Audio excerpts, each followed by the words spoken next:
Hi, I'm Dr. Ginevra. This is day 21 in 30 days of my fibro life. Today I was going to talk a little bit more about some further reflections and thoughts I've had about EMDR. This is a topic I spoke about in day 13, so this video will make a lot more sense to you if you first go back and watch day 13.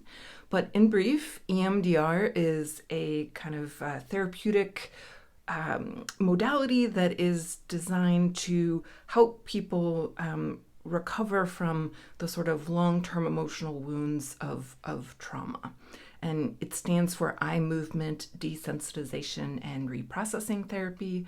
The idea is that the eye movements sort of distract the cognitive brain to allow us access to the memory of that traumatic experience, which is encoded in a very disorganized fashion and kind of resides more in like our subconscious or even unconscious mind. And that through the eye movement and the distraction of our cognitive brain, it allows us to experience maybe some of the emotions, understand more of maybe the associations or negative self-thoughts or self-talk that we might have encoded at the time of that traumatic experience.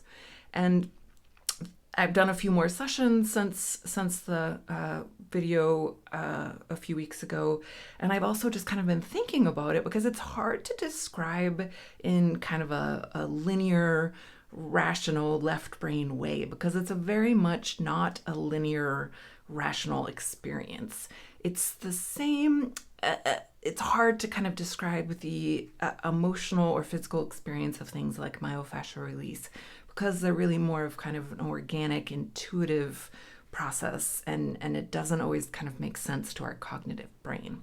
But the thought I've been having is, as you kind of descend into this kind of liminal, dream-like space where these memories reside, it honestly can sometimes feel a bit like a dream.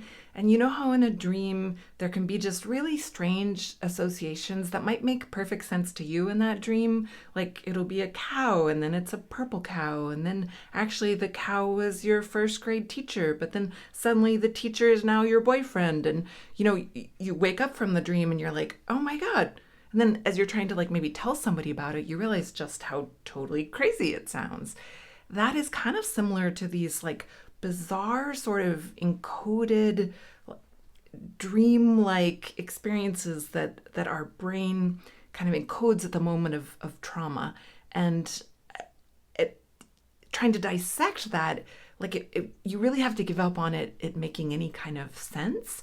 But those kind of traumatic experiences that are encoded in this very disorganized fashion can really impact how we feel or how we think about ourselves. And to go back to the dream analogy, you know how if you have like a really bad dream or just a really weird or scary dream, you might kind of feel off that whole day and you can't quite figure out why.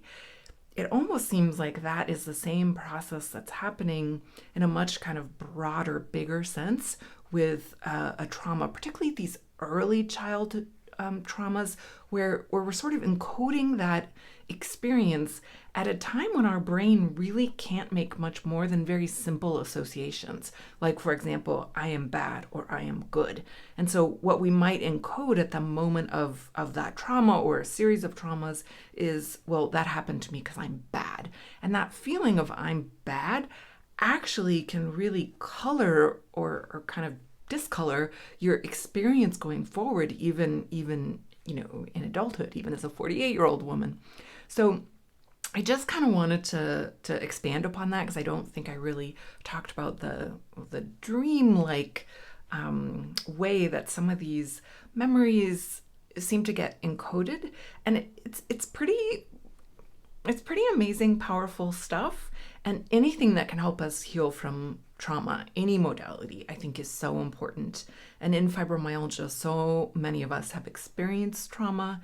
And in fact, trauma tends to be a big trigger to developing fibromyalgia, whether it's childhood trauma or as an adult. I'll talk more about that in other videos. But I just kind of wanted to give that example, the dream example, in case that helps anybody. And I also wanted to answer a couple, I've gotten some responses about like, gosh, I really wish I could access EMDR.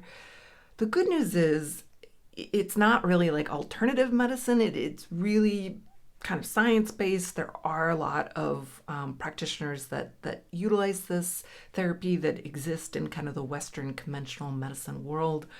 So trying to kind of work with your insurance to see, what kind of coverage you might have for therapy, and then kind of evaluating and kind of seeing a lot of therapists, psychologists will put like on their website or their bio that they are experienced in EMDR. So kind of looking out for that. I think that's it for today. I'm off to have some hopefully good dreams, and I thank you for joining me. I'll see you tomorrow in my next video, and in the meantime, stay fierce.